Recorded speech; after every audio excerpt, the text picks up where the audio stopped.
বগুড়া শেরপুর উপজেলার ভবানীপুর ইউনিয়নে করতোয়া নদীর তীরে এই মা ভবানী মন্দিরটি অবস্থিত।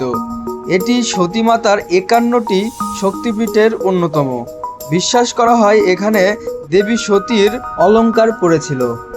এই মন্দিরে নাটোরের রানী ভবানী ও জমিদারের সঙ্গে ইতিহাস গভীরভাবে জড়িত রয়েছে।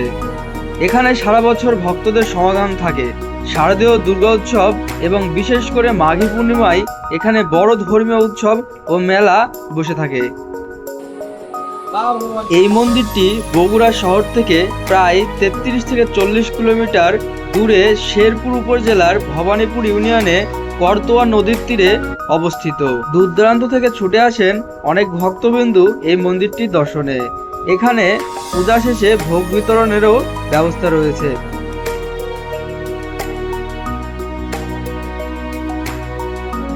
এটি হলো সেই ভোগশালা, এখানেই ভোগ প্রস্তুত করা হয়।